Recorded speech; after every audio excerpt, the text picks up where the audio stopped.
me ask you a question about your faith. How you doing? I'm good. How you doing? Good. Tell me about Scripture this year. Some of the Bible verses you've been reading, passages, and tell me how you this year. Yeah, this year for me it's been Psalm 23. Yeah, the Lord's my shepherd. I have what I need. He lets me lie down in green pastures. He leads me beside quiet waters. And it goes on. But for me, you know, playing this game, playing this sport, there's a lot that goes into it, and you know, it's easy to get wrapped up in, you know, wanting and feeling like wanting to be loved, you know, obviously by your teammates and everybody, but like the world.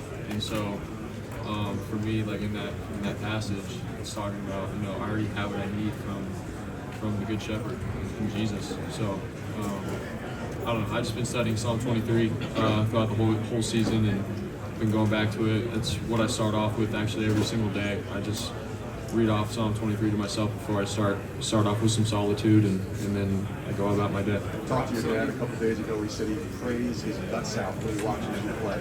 Yeah. Do you pray when you're playing here? Yeah, I do. You know, it's not, can we win here? Can we do something great here? It's more just to have that peace, that steadfastness in all the chaos. That's really what it is. It's sinking back into like Holy Spirit, you know, take over and lead me here in this moment, and allow me to think clearly, allow me to, you know, obviously go through my reads, and like I said, just have a even-keeled state of mind that I get from Holy Spirit. So. Brock, thank you, John, for being Brock, did you know? I have a question regarding your focus. There's a lot, and you probably don't, maybe you do, maybe you don't. There's a lot of activity, a lot of excitement around Travis Kelce, Taylor Swift, and Patrick Mahomes too. How do you stay focused on your game, no matter what's happening in paparazzi, in media, in what's popular? How do you stay focused on your game? Yeah, for me, I understand, you know, what I'm trying to do, what, you know, our main goal is for this team, and it comes down to 3 hours of football that we play, 11 on 11 on the field. It's not about the media and getting wrapped up in what the whole world has to say.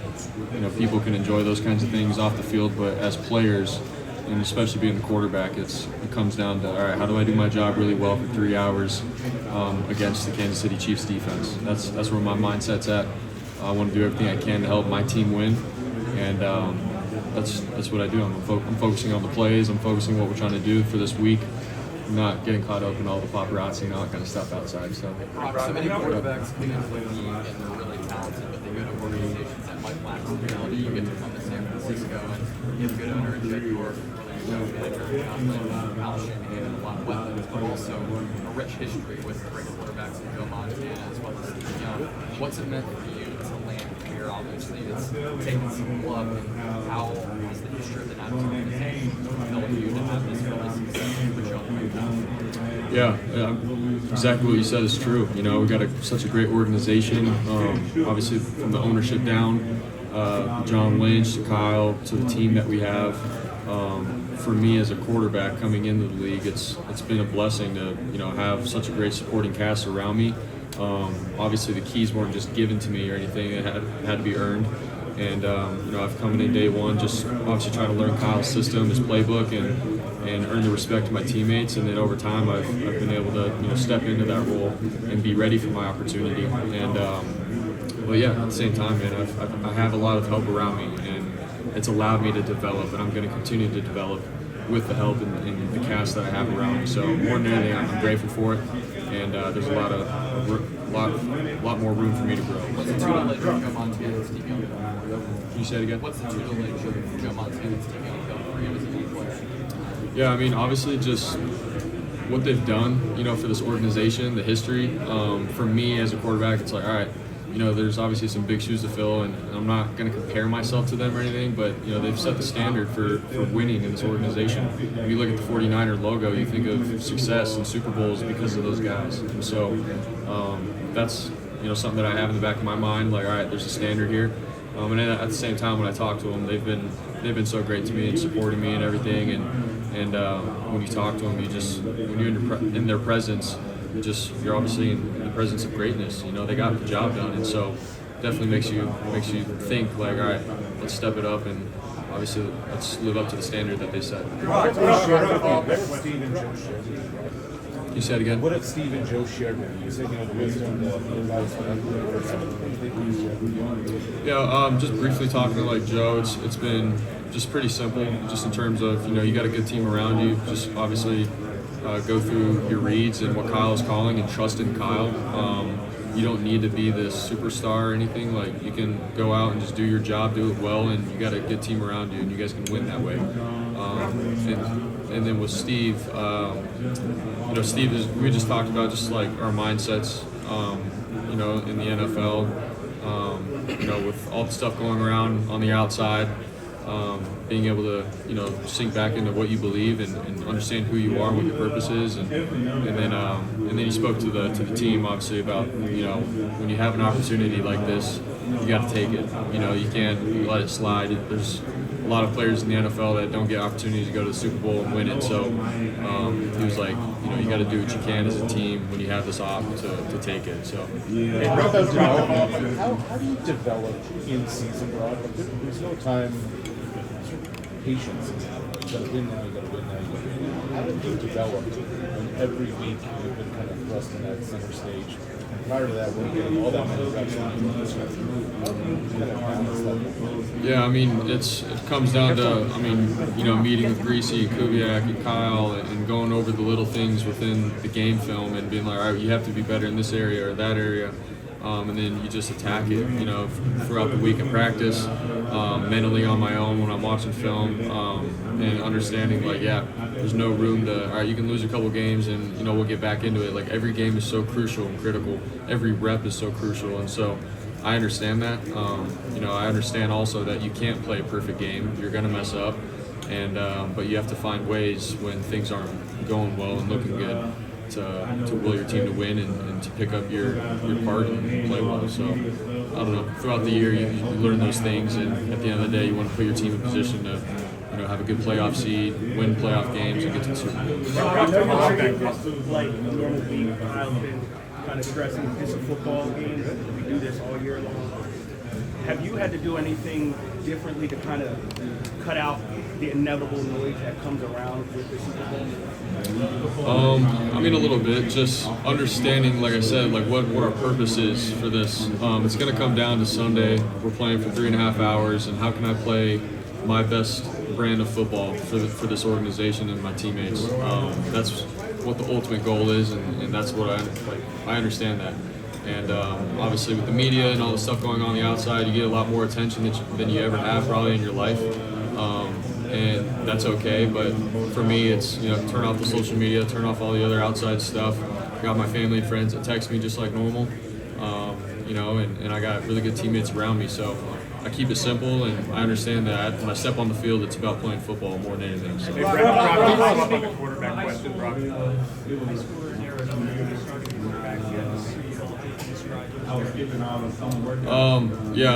Honestly, just having a big gratitude mindset, with every little moment in my life, every milestone that I've come across, just being grateful more than anything with the people in my life that have helped me get to where I'm at, my family, my friends, communities, in Arizona to Ames, Iowa, you name it. I've had so much support in my life, and it hasn't just been a one-man show, so I'm just very honored that I get to play in the Super Bowl now and live out, like my dream as a kid. And just more than anything, have that grateful mindset. Brock, the quarterback question. When you joined this franchise, how aware were you of the history beyond Joe and Steve? And it goes back to Ryan Kittle, John Brody, and recently Garcia, Kaepernick. How much does that matter? And you have a chance to join Joe and Steve as the only quarterback to win a Super Bowl. How much? What does that mean? What does that mean? Yeah, for me, it's an honor. If you take a step back and look at the big picture of things, it's like, obviously Joe and Steve are the only 49er quarterbacks to win the Super Bowls, and we've had so many other greats that have come along and have worn the uniform and played and helped build the history for this organization. So for me, I have an opportunity to obviously win the Super Bowl with the 49ers, and I look at it like as such a big honor. And so obviously I'm not taking it for granted. I know you ask guys like Trent Williams, they've been playing their whole career and they're just now getting to their first Super Bowl, so it doesn't come around like every year. And so I'm looking at it as such a great opportunity and an honor. And I want to do everything I can in my preparation to be ready for the moment and to win it. So, It's not going to be of a history in that position. for sure, yeah. I mean, like I said, right when I got drafted, I was like, man, I get to go to rookie minicamp and put on a 49ers logo, and when I look at that, I see Joe Montana, I see Steve Young, like Jerry Rice, I see all those guys wearing that logo, and for me, like, what an honor. So anytime you walk in the building and you see the 49er logo and you see like the wallpaper with all the Super Bowls that have been won, like you're always reminded of it, and for me, it's such an honor. You're living the dream, bro. You're living the dream. What message can you give to rookie players or younger players that are starting in this sport? Yeah, I would just say to any young guy starting to play the sport, football, you know, obviously you got to have passion, you got to love the game. You can't just be doing it for someone else. You know, obviously you got to believe in yourself, put your head down, go to work. It's not about yourself, it's a team sport. But if you love the game and you're passionate about it, I feel like that can take you so far, really far. So that's what I would say to you. Whenever the time comes and your family, probably your children ask you what it takes to become relevant in life, which would be your advice? Honestly, I would just tell them that, like I said last night, it's not about you. I would honestly tell them, you know, I think there's more purpose and meaning in life if you're invested in serving your family and your friends and your community. That's where you find real purpose in life, not wanting to be glorified and be put on a pedestal above anybody else. That's what I would say is when you become relevant, is when you're serving others and loving everyone and not making it about yourself. What do you need from your team on Sunday to have the best version of Purdy?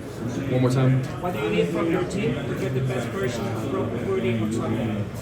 Honestly, just for everybody to do their job, and that starts with me. If I could do my job and make the right decisions consistently and do what Kyle's asking of the quarterbacks, and obviously be able to distribute the ball to the open guys and make plays when I need to, and everyone else does their job, I think we'll be just fine. Hey, Rob, you hear guys, you know, mention, they talk about you, they say he's a guy that's just a game manager and things like that. Isn't that the job of the quarterback to manage the game? So what's your thoughts on anything type of thing? Yeah, exactly that. Like, I feel like it can be a compliment at times where it's like, all right, you got a guy that can come in and run the system well.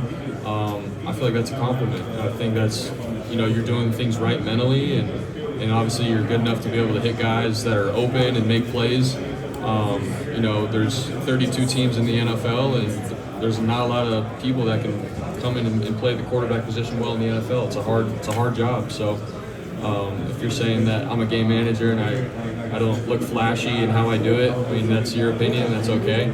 And at the end of the day, I want to do what it takes to help my team win. And so I think winning at the end of the day in the NFL is probably the biggest and most important thing. Thinking about you talk a lot about faith all the time. A lot of players on the other side, Coach Reed, they talk about faith. What does that mean to you?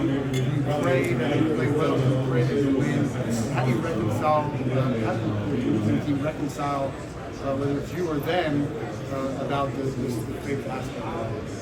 Yeah, I feel like, you know, it's so cool, you know, seeing across the league and the other teams that you play, like other people that obviously believe in God and glorify God through everything. I think it's awesome. And for me, I look at it as just our identity isn't in the sport of football. It's in who God calls us to be and what he wants us to do in life and what he says in the Bible.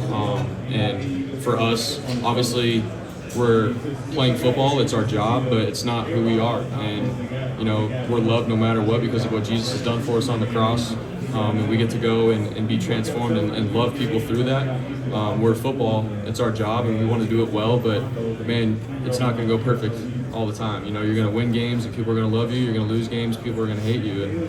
And so as a believer and all the believers in the NFL, like, that's what we mean by glorifying God, win or lose. Like, we're loved through him and because of him, not based off of if we're a good football player. If you win the Super Bowl, are we going to see a recreation of the PYT dance? I don't know yet. I don't know. We obviously got to take it one play at a time. We want to win more than anything, and if we get to celebrate after, great, and have some fun with it, that'd be great too. What specific areas of your game will be focused on improving this year with the Super Bowl in mind? Yeah, I mean, I think, you know, honestly, just trying to play the position well. I feel like last year there was times where, you know, situationally, I was, you know, trying to make up stuff and do too much, getting out of the pocket early and scrambling, not going through reads. I feel like this year I took a step just in terms of trusting the protection, checking the ball down, and just being smart with the ball. Obviously, there were some games where, you know, I need to learn from it still, and I need to continue to be better at. But I feel like that's an area of my game, just trusting the pocket, going through reads, and playing the position of quarterback well. I feel like that was a step for me this year. Thinking back to your childhood, Bron, thinking about your childhood, what's your first memory of the Super Bowl or watching the Super Bowl? Man, the first Super Bowl memory that I can remember, I think we were having a Super Bowl party at our house. I think it was the Cardinals and Steelers, and I think James Harrison had that 100-yard return, and then Santonio Holmes in the corner of the end zone, Big Ben at the end of the game. I think that was my first Super Boll that I can remember. You're in a room full of Italians.